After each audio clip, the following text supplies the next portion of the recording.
Well, the crypto market has had a rather back and forth couple of days. I mean, realistically, it's had a back and forth couple of months now, but the last 24 to 48 hours have especially been rather back and forth, with the crypto market seeing some pumps and some dumps, honestly, leaving a lot of investors very uncertain, at least in the short term. Now, as a result of this uncertainty, I've started to notice that a lot of investors and traders are now starting to make decisions. They're buying, they're selling, they're longing, they're shorting, they're adding to their bags, they're pulling from their bags, right? And we're starting to see some movement from the retail market as people are starting to try to gauge what's going to happen with this market. And so, in today's video, knowing that a lot of you are feeling rather uncertain and not exactly sure where this market's at today, I want to kind of give you just my general thoughts of where the market's at, how things are shaping up, what I'm doing as a result of it. And I do have a couple warnings for you that I am going to share as well, because some things do imply to me that a lot of volatility is going to come again, and there's likely going to be a ton of liquidations very soon. And so, we have a good bit to cover today. I am currently out on the bachelor's trip with a lot of people that you do know, which is why the background and the scene is a little bit different. But nonetheless, even though I am going to be out of town a lot this year as I am getting married and stuff,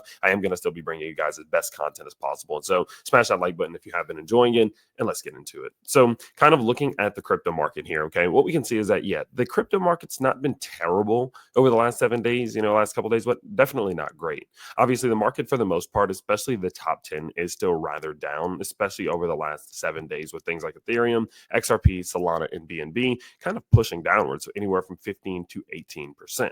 Now, as you can see here, Bitcoin is only down 4% on the week, meaning that we are still heavily within a Bitcoin-led season, and we need to still respect the fact that Bitcoin is in control of the market. So, seeing that Bitcoin, of course, is down itself, we are seeing much more dramatic losses coming from the altcoin market, especially when you do look at something like crypto bubbles here on the weekly. On the weekly, the majority of your smaller mid-cap to micro-cap cryptos are down anywhere from 30 to 40%, and it has been, of course, a very rough week for the altcoin market. Now, there have been a few exceptions like OM and Ultima, but for the most part, the majority of the market is down, and you can really see that reflected here on the weeklies. Now, as I mentioned before, though, things have started to kind of get a little bit uncertain in the sense that it's not all so bad, right? Although the week itself has been quite rough, if you just look at the last 24 hours, things aren't actually in a terrible spot, at least at the time of recording this video, right? We got things like FLR and XDC and many more starting to put in some gains, showing us signs that we could start to be seeing some movement from some of those more mid to micro cap cryptos, which is an interesting take to say the least.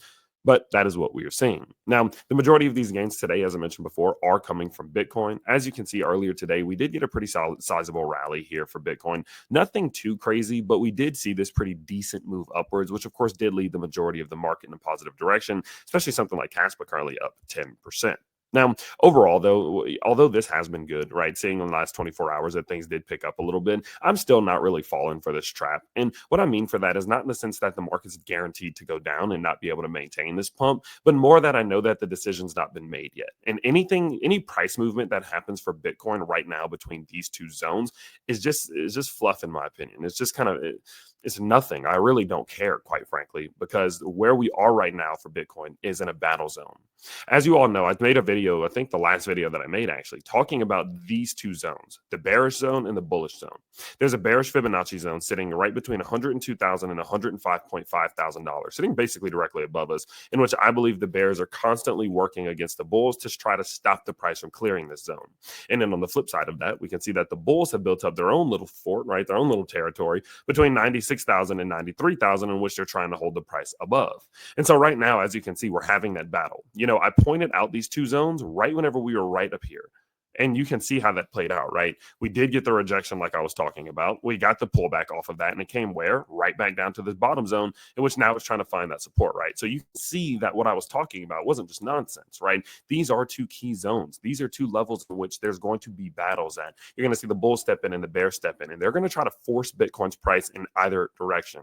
And I've told you, whatever direction that Bitcoin breaks out from between these two zones is very likely where that market's going to go for a while. I think that there's a decent sized chance that we could be getting to a finally breaking out of this HMZ. As all of you know, of course, I call this a high manipulation zone, which is basically just this sideways movement that we've been seeing from Bitcoin over the last couple of months. And I think that we may be on track to actually start breaking out of it. I'm just starting to notice some of the signs that I typically see before a breakout happens. The question is just, which direction do we break out in? It's very hard to tell. But for us to be able to start to tell, that's why we need to watch this very closely. Because again, whatever direction we break out of here, this golden zone, it gives us breakout targets much further down. So if you're confused by what these golden zones are, bearish and bullish golden zones, go watch my last video where I do break it down very, very simply for you. But overall, my whole point of this whole section was just to say that, look, although we are seeing some good day today, some bad week over the last 7 days, it doesn't really matter because Bitcoin is still in a deciding moment. We're still in a period in which Bitcoin does not know what way it's going to go. Are the lizard people letting this thing go up? Are they going to force it down? Where is it going to go? No one knows. And anything that happens between these two zones is fluff. Doesn't matter. Extra, lanyap, whatever you want to call it, right? And so until we see something happen here, I'm not doing anything. I'm letting it play out because this is where the warning side of things come in, right? Because while we are seeing the market up a little bit today and down a little bit over the last couple of days and kind of going back and forth and leading to uncertainty, it is forcing people to make a decision, right? People are getting impatient. And what you can see is that if we go to the liquidation map, especially on something like the 7-day, their impatience is showing.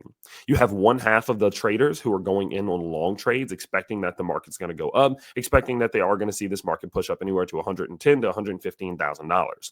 On the flip side, we have short traders who are expecting that the market's going to go down, expecting that it's going to fall anywhere from $89,000 to $85,000. To the top side, we have $5.92 billion worth of liquidations at $110,000, meaning that if we see the market go up, there will be over nearly $6 billion worth of liquidations that'll happen. And on the flip side of things, if we do see the market go all the way down towards 86,000, we will see nearly $6 billion in liquidations as well. In periods in which we keep going sideways and we see the decision being made, right, in which Bitcoin's currently trying to decide, is it going to break the bearish zone or is it going to break the bullish zone? You need to be on the lookout for this. Because once you start to see people getting impatient, once you start to see these liquidations really building up, it means that people are starting to get tired, they're starting to get aggravated, and they're starting to get emotional. And that's going to open the door for these lizard people to step in and start manipulating this market and maybe start giving us some fake outs, right? Maybe we shoot all the way back down to $95,000 and then we shoot all the way back up towards $103,000 and start liquidating tens of billions of dollars in the meantime, right? Throughout that process. And so because of that, the warning that I have for you today is that, listen, don't get too far ahead of yourselves right now. Just because the market's up today or down tomorrow or whatever's going to happen doesn't matter. None of it matters while we're in between these two zones. Because until we break one of these zones, this is just liquidation. Everybody in here who's hyper trading, meaning they're trading too much or too often, is quite simply just going to end up getting liquidated while this market's going up and down and up and down. And quite frankly, Bitcoin might go up and down between these two golden zones for a while, just liquidating everybody who gets too close, right? Anybody playing with this fire is going to end up losing. And so if you're sitting there and you're freaking going in on these huge trades, you need to understand you're taking a gigantic risk, and I just don't think it's worth it.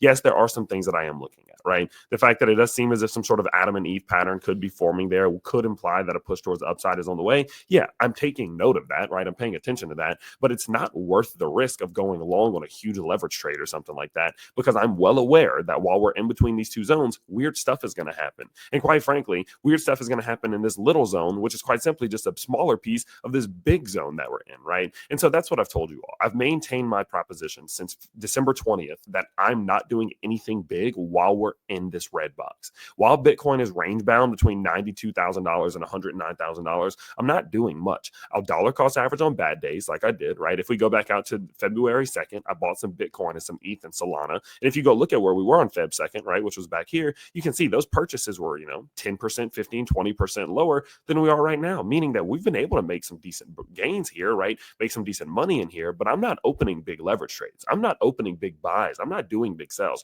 I'm not doing anything while we're in here because you can start to see the layers of it all, right? You got this big old this big old macro consolidation zone. And while we're in this macro consolidation zone, we're also seeing this micro consolidation zone as we keep getting these battles between the bulls and the bears. And if you're trying to play with the fire here, right? If you're trying to hyper trade throughout this little range, you're simply just going to lose, or you need to have extremely strong skills, emotional balance, and a very good strategy and plan, right? And so my main warning for you all today is to please just let this play out. That's what I would say. Just let it play out a little bit more. Let's see if we're going to break the bearish zone or if we're going to break the bullish zone. Let's see what sort of effort the bulls and the bears are going to put in. Let's see what happens with the economy. Let's see what happens with the news. Let's see how all of these things transpire, because that's going to start to paint a much clearer picture of what direction this market's going to go in. And that's going to make it much easier for us to trade and make some good purchases. And so in the meantime, my strategy remains the same. Don't do much, no high leverage, none of that whatsoever. If the market falls a lot and it feels bottomy, I am going to be buying again, just like we did back on here, picking up some cryptos, like ADA and SWI and Ondo. And I did a pretty large purchase on Ethereum and doing stuff like that on those days where things are red. But outside of that, I'm literally not doing much else and just letting it play out. And so that's kind of my strategy right now. Would love to get your opinions on it, but I do know for sure that considering we are seeing such a major balance right now on the 7-day, it is a little concerning that we are going to see this market really pick up in volatility, which would imply that Bitcoin's going to start making some wild moves that are going to liquidate a lot of people. So if you are one of my high leverage traders, please, please, please do maybe deleverage a little bit right now, or just get your risk management going, tighten up those stop losses or something, because I do expect things to start getting pretty gnarly soon. And it wouldn't shock me if it aligns with some sort of news or something throughout the rest of this week. And so stay tuned for that. Of course, if you guys do want to get access to things whenever I am purchasing different cryptos and a whole bunch more stuff, you can check out the school, which is linked down below. Guys, over in the school, we have one very simple mission. We take crypto investors like yourselves. We give you courses, coaching classes, live streams, workshops, signals, research, and much more to help you refine your strategies, because strategies are where gains are made. And I'm not, again, talking about little gains.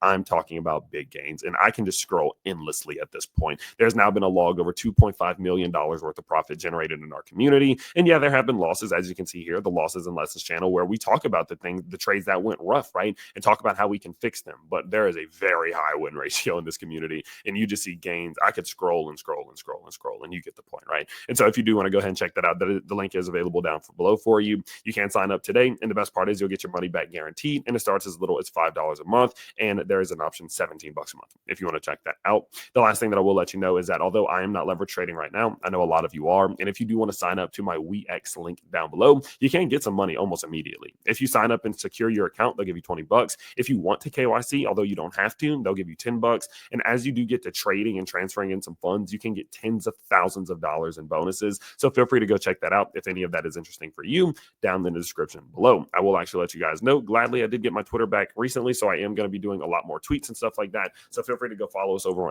on Twitter at TylerHillYT. And of course, I hope you guys did enjoy today's video. I know, guys, a lot of what I say recently has been so redundant and monotonous, and I'm saying the same things over and over and over again, right? Just wait. We're in an HMZ. Let it play out. Avoid liquidations and manipulation. But trust me, that sort of patience and that sort of redundancy, that monotonousness, go for that, right? Having that during times like this is what saves you a lot of money. And so I know that it feels frustrating, but remember, a lot of people are losing while Bitcoin's just been going sideways. If you're simply not losing, you're winning. And that's the strategy. And that's the mindset I need you to keep for the next couple of days, weeks, or even months while we're in this sideways channel. But of course, as things do continue forward, we will continue to update you here on the channel. So again, make sure that you do smash that like button if you do enjoy the content. And I can't wait to see you all in the next one. Peace out, everybody.